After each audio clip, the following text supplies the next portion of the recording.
सतीम मरत हरिसन बरु मागा, जन्म जन्म शिव पद अनुरागा, तेहि कारण हिम गिरि गृह जाई, जनमी पार्वती तनु पाई।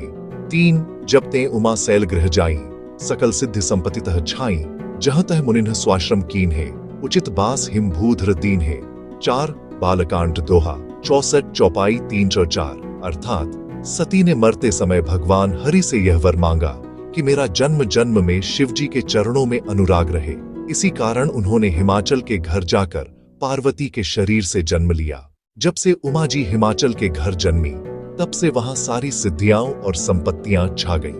मुनियों ने जहां तहां सुंदर आश्रम बना लिए और हिमाचल ने उनको उचित स्थान दिए। उस सुंदर पर्वत पर बहुत प्रकार के सब नए नए वृक्ष सदा पुष्प फल युक्त हो गए और वहां बहुत तरह की मणियों की खानें प्रकट हो गईं। सारी नदियों में पवित्र जल बहता है और पक्षी, पशु, भ्रमर सभी सुखी रहते हैं। सब जीवों ने अपना स्वाभाविक पैर छोड़ दिया और पर्वत पर सभी परस्पर प्रेम करते हैं। नारद जी का हिमाचल के घर पधारना चौपाई।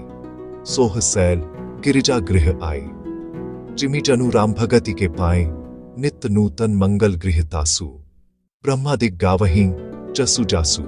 2 बालकांड दोहा 65 चौपाई 2। अर्थात पार्वती जी के घर आ जाने से पर्वत ऐसा शोभायमान हो रहा है जैसा राम भक्ति को पाकर भक्त शोभायमान होता है। उस पर्वतराज के घर नित्य नए नए मंगलोत्सव होते हैं, जिसका ब्रह्मादि यश गाते हैं। जब नारद जी ने ये सब समाचार सुने तो वे कौतुक ही से हिमाचल के घर पधारे। पर्वतराज ने उनका बड़ा आदर किया और चरण धोकर उनको उत्तम आसन दिया। फिर अपनी स्त्री सहित मुनि के चरणों में सिर नवाया और उनके चरणोदक को सारे घर में छिड़काया। हिमाचल ने अपने सौभाग्य का बहुत बखान किया और पुत्री को बुलाकर मुनि के चरणों पर डाल दिया और कहा, हे मुनिवर, आप त्रिकालज्ञ और सर्वज्ञ हैं, आपकी सर्वत्र पहुंच है, अतः आप हृदय में विचार कर कन्या के दोष गुण कहिए। पार्वती जी के गुणों और सुलक्षणों का वर्णन चौपाई। कह मुनि बिहसी गूढ़ मृदु बाणी, सुता तुम्हारी सकल गुण खानी, सुंदर सहज सुशील सयानी, नाम उमा अंबिका भवानी। 1 बालकांड दोहा 36 चौपाई 1। अर्थात नारद मुनि ने हंसकर रहस्य युक्त कोमल वाणी से कहा, तुम्हारी कन्या सब गुणों की खान है, यह स्वभाव से ही सुंदर, सुशील और समझदार है। उमा, अंबिका और भवानी इसके नाम हैं। कन्या सब सुलक्षणों से संपन्न है, यह अपने पति को सदा प्यारी होगी।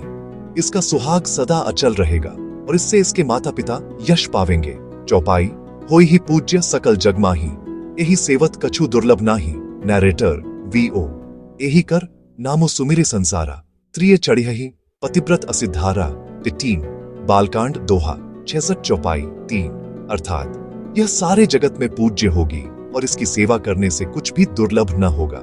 संसार में स्त्रियां इसका नाम स्मरण करके पतिव्रता रूपी तलवार की धार पर चढ़ जाएंगी। हे पर्वतराज, तुम्हारी कन्या सुलक्षणी है। अब इसमें जो 2-4 अवगुण हैं, उन्हें भी सुन लो। गुणहीन, मानहीन, माता पिता विहीन, उदासीन, संशयहीन, लापरवाह, योगी, जटाधारी, निष्काम हृदय, नंगा और अमंगल वेश वाला, ऐसा पति इसको मिलेगा। इसके हाथ में ऐसी ही रेखा पड़ी है। नारद मुनि की वाणी सुनकर और उसको हृदय में सत्य जानकर पति पत्नी हिमवान और मैना को दुख हुआ और पार्वती जी प्रसन्न हुई। नारद जी ने भी इस रहस्य को नहीं जाना, क्योंकि सबकी बाहरी दशा एक सी होने पर भी भीतरी समझ भिन्न भिन्न थी। सकल सखी गिरिजा गिरि मैना, पुलक शरीर भरे जल नैना, होई न मृषा देव ऋषि भाषा, उमा सो बचनु हृदयम धरी राखा। हे नाथ, मैंने मुनि के वचनों का अर्थ नहीं समझा। जौं घरु बरु कुलु होई अनुपा, करिय बेबाहु सुता अनुरूपा।